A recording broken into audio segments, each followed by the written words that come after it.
CHO के लिए। तो सीएचओ का फॉर्म भरने के लिए इस वेबसाइट पे आप आ जाएंगे, जो कि मैंने आपको वेबसाइट बताया। यहाँ पे आपको पहले रजिस्टर वाले ऑप्शन पे क्लिक करना है। इस प्रकार से लोडिंग लेगा, थोड़ा सा आपको वेट करना है जब तक ये 100% प्रोसेस ना हो जाए।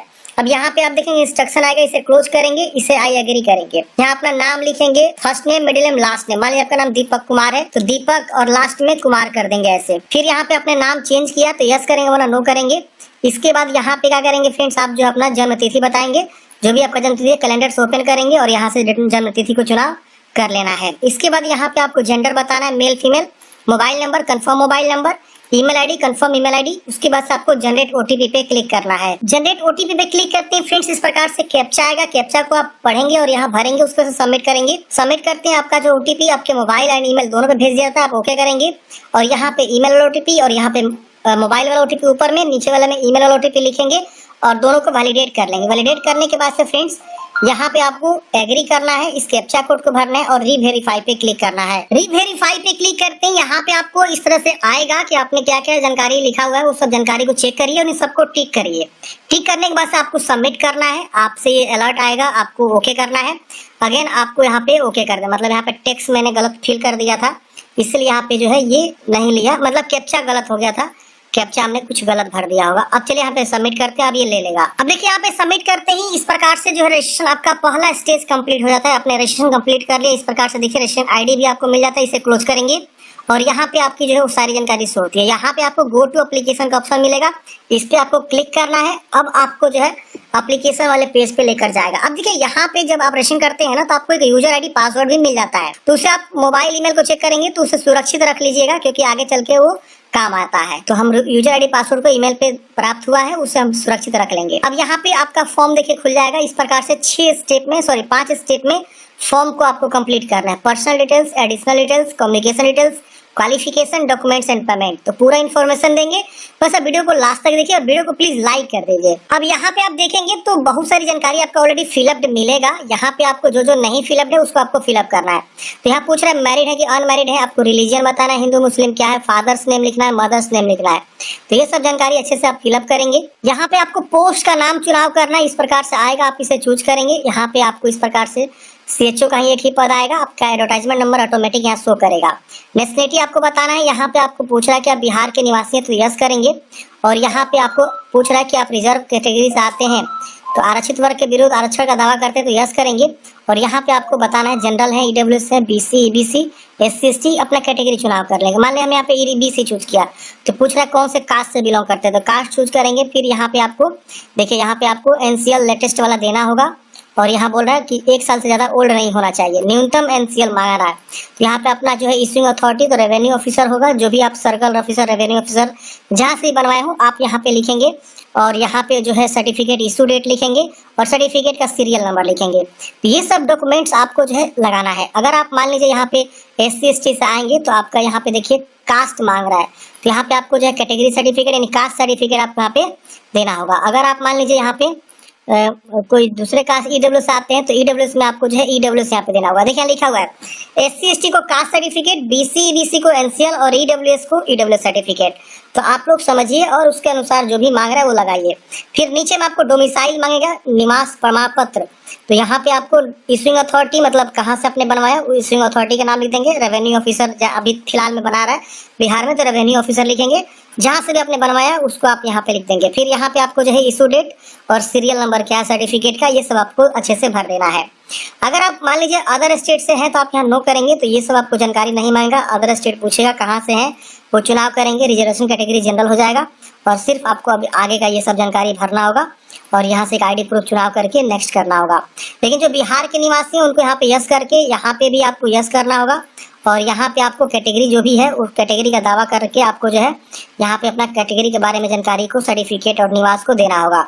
इसके बाद यहाँ पे विजिबल मार्क्स पूछा, जैसे कि बॉडी में क्या पहचान है, तिल का निशान, कटा का निशान, जला का निशान, जो भी है।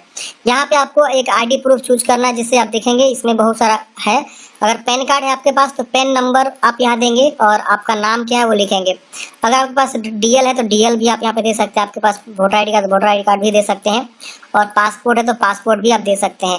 अदर में भी ऑप्शन है, अदर में आप यहाँ पे क्या करेंगे, other identity name of the ID card, मतलब उसका क्या नाम है। तो आपके पास आधार है तो आप यहाँ आधार कार्ड ऐसे लिख दीजिएगा। फिर यहाँ पे अन्य पहचान पत्र का नाम क्या है, आईडी कार्ड पर नाम, तो आपका जो भी नाम है, मान लीजिए दिलीप कुमार है तो दिलीप कुमार लिख देंगे। फिर यहाँ पे उसकी संख्या क्या है, आधार संख्या लिख देंगे। तो ऐसे आपको क्या करना है फ्रेंड्स, इस तरह से करना है और इसको टिक करना है और यहाँ पे आपको सेव एंड नेक्स्ट करना है। सेव एंड नेक्स्ट करते हैं अगले स्टेप में आपको पूछेगा कि आपका जो है अनिवार्य योग्यता क्या है, मतलब अनिवार्य योग्यता जो भी आपका है, जैसे बीएससी नर्सिंग या जीएनएम जो भी आपने पढ़ाई किया वो आपने किस वर्ष में उत्तीर्ण किया हुआ, तो ये आपको यहाँ से चुनाव कर लेना है। तो ईयर यहाँ से आप चूज कर लेंगे जो भी ईयर में आपने पास आउट किया हुआ है। यहाँ पे विकलांग है तो यस करेंगे, वरना आप यहाँ पे नो करेंगे। फिर यहाँ पे फ्रीडम फाइटर है तो आप यहाँ यस करेंगे, वरना आप इसे भी नो करेंगे। यहाँ पे डिपार्टमेंटल एम्प्लॉय है तो आप यहाँ पे यस करेंगे, वरना इसे भी आप नो कर देंगे। फिर यहाँ पे आपको सेव एंड नेक्स्ट कर देना है और यहाँ पे ये भी डाटा सेव हो जाएगा। अगले स्टेप में आपको कम्युनिकेशन एड्रेस भरना है। तो यहाँ पे आपको 2 लाइन दिया हुआ है, दोनों लाइन को यूज करके जो है आपको क्या करना है, अपना जो है एड्रेस को अच्छे से फिलअप कर लेना है। यहाँ पे डिस्ट्रिक्ट चूज कर लेना है, यहाँ ब्लॉक आएगा ब्लॉक चूज कर लेना है, यहाँ पे पिन कोड लिख देना है।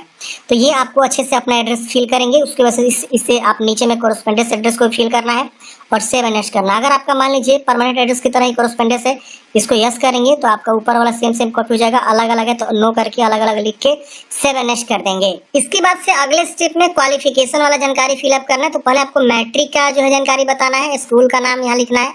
पहले यहाँ बोर्ड लिखेंगे, कौन से बोर्ड से आपने मैट्रिक पास किया, स्कूल, सर्टिफिकेट नंबर, और यहाँ पे आपका मार्क्स है कि परसेंटेज वाला सिस्टम है, जो भी है आप यहाँ से चुनाव करेंगे। उसका ऑब्टेन मार्क्स, मैक्सिमम मार्क्स, और यहाँ पे पासिंग ईयर बताएंगे, मैट्रिक आपने कौन से ईयर में पास आउट किया हुआ है, तो ऐसे आपको बता देना है। फिर यहाँ पे 12th की जानकारी पूछ रहा है, बोर्ड का नाम, इंस्टीट्यूट का नाम, सब्जेक्ट आप बताइए, साइंस होगा, यहाँ पे परसेंटेज आपको बताना है, और यहाँ ऑब्टेन मार्क्स, मैक्सिमम मार्क्स, और यहाँ पे पासिंग ईयर आपको बताना है कि आपने कौन सी ईयर में मैट्रिक पास किया, सर्टिफिकेट नंबर क्या है, ये सब आप जानकारी अच्छे से, जो आपके मार्कशीट पे जानकारी है वो सब आप अच्छे से लिखेंगे। कभी कभी सर्टिफिकेट नंबर आपको नहीं समझ में आ रहा है तो मार्कशीट के ऊपर में देखेंगे तो सीरियल नंबर एक होता है, जो कि सीरियल नंबर हालांकि लिखा नहीं रहता है, एसएल करके लिखा रहता है, तो आप यहाँ पे लिख देंगे वही वाला सेम।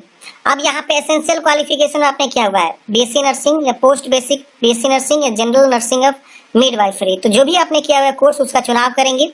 और उसके बाद यहाँ पे देखेंगे पूछ रहा है कि आपने वर्ष 19-20 या उसके बाद जो है बीएससी नर्सिंग 4th ईयर की पढ़ाई की है या और पाठ्यक्रम सफलतापूर्वक उत्तीर्ण किया है। तो अगर आपका इस प्रकार का है तो यस करेंगे। और डू यू हैव एनेक्सर 1, आपको एनेक्सर 1 देना होगा यस नो में करके। अगर आप उसके बाद नहीं किए, उसके पहले किए, तो आप यहाँ पे पूछेंगे यस नो में बताएंगे। Do you have A certificate course in community health, CCH में आपका सर्टिफिकेट कोर्स है, यस आपको यहाँ पे कर देना है।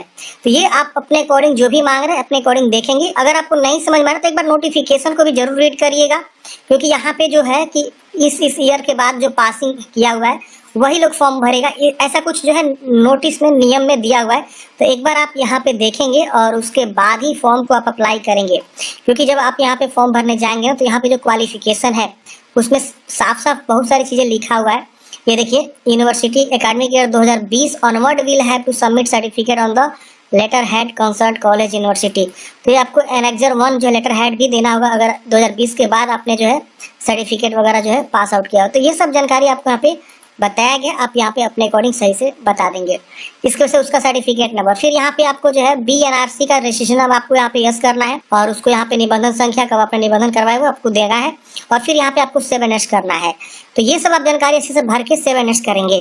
क्वालिफिकेशन वाला जानकारी ऐड करने के बाद से अगले स्टेप में अब आपको जो है फोटोग्राफ, सिग्नेचर, इसके अलावा 10वीं का प्रमाण पत्र और 10वीं का मार्कशीट, फिर आपको 12th का प्रमाण पत्र और 12th का मार्कशीट, फिर बीएससी नर्सिंग का प्रमाण पत्र और बीएससी नर्सिंग का मार्कशीट। अगर आप जीएनएम से फॉर्म भर रहे हैं तो जीएनएम का मार्कशीट और सर्टिफिकेट दोनों लगेगा। फिर आपको डोमिसाइल, अगर आप बिहार के राज्य के निवासी हैं तो, अदर स्टेट वाले के लिए डोमिसाइल नहीं मांगेगा। यहाँ पे कैटेगरी सर्टिफिकेट, अगर आप SC/ST हैं तो जाति सर्टिफिकेट, और BC/BC है तो एनसीएल सर्टिफिकेट, EWS है तो EWS सर्टिफिकेट। यहाँ पे आपको CHO का जो आपका यहाँ पे सर्टिफिकेट है, प्रमाण पत्र है, पाठ्यक्रम, वो आपको यहाँ पे जो है अपलोड करना है। फिर यहाँ पे आपको सर्टिफिकेट अपलोड करना है जो भी आपका है। तो ये सब आपको डॉक्यूमेंटेशन यहाँ पे लग रहे हैं फॉर्म भरने के लिए। तो आप क्या करेंगे, यहाँ से क्लिक हियर टू अपलोड वाले बटन पे क्लिक करके अपलोड करेंगे। अब देखिए यहाँ पे सब गाइडलाइंस दिया हुआ है, आप यहाँ पे क्लिक करेंगे ना तब फोटो किस KB में चाहिए यहाँ पे दिया हुआ है, किस फॉर्मेट में JPG में चाहिए, ये सब यहाँ लिखा हुआ है। आप इसे ब्राउज करके चूज करेंगे, इजीली अपलोड हो जाएगा। उसी तरह से सिग्नेचर भी आपको यहाँ पे दिखाया गया है कि आपका 50 से 80 KB का भी JPG में। और मान लीजिए कोई डॉक्यूमेंट्स अपलोड करना है, 10वीं का जो है मार्कशीट अपलोड करना है, यहाँ पे आप क्लिक करेंगे तो यहाँ लिखा हुआ है कि आपका 2 MB से ज़्यादा नहीं होना चाहिए और 100 KB से कम नहीं होना चाहिए और PDF में होना चाहिए। तो ये सब आपको यहाँ पे लिखा हुआ है गाइडलाइंस पे कि आपको जितने भी डॉक्यूमेंट्स है ना सब 2 MB 100 से 2 MB के बीच। तो यहाँ पे आप 100 KB से लेकर 2 MB यानी लगभग 24 KB हो जाएगा वो लगभग तो वो PDF में होना चाहिए। तो इस तरह से आप क्या करेंगे, अपलोड करेंगे। इसके बाद से यहाँ पे आपका जो भी आवेदन शुल्क लग रहा है वो यहाँ पे आपको शो करेगा। फिर इन सबको डिक्लेयर करना है, यहाँ एग्री करना है, कैप्चा कोड भर के प्रीव्यू वाले ऑप्शन पे क्लिक करना है और प्रीव्यू करके आपको देखना है कि हाँ कहीं गलती तो नहीं है। और जब भी आप डॉक्यूमेंट्स अपलोड कर देंगे तो यहाँ पे एक व्यू बटन बन जाएगा। मान लीजिए आपने फोटो अपलोड किया तो यहाँ के व्यू बटन बना, तो व्यू पे क्लिक करके भी देख लेना है कि हाँ सही अपलोड किया कि नहीं। आप जब तक व्यू पे क्लिक करके नहीं देखेंगे ना ये फॉर्म आगे सबमिट नहीं होगा। तो आपको अपलोड करने के जस्ट बाद यहाँ व्यू का बटन बन जाएगा, इस पे क्लिक करके व्यू कर लेना है। सबको बारी बारी से व्यू करना है अपलोड करने के बाद से।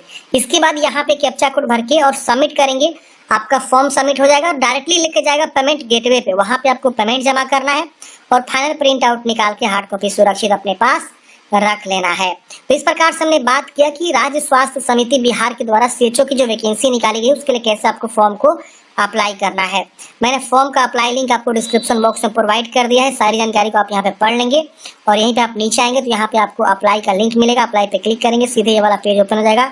यहाँ से आप सभी नोटिस को पढ़ सकते हैं, इसके अलावा एडवर्टाइजमेंट को देख सकते हैं। इसके अलावा आप रजिस्ट्रेशन का ऑप्शन है, यहाँ लॉगिन का भी ऑप्शन है। तो आप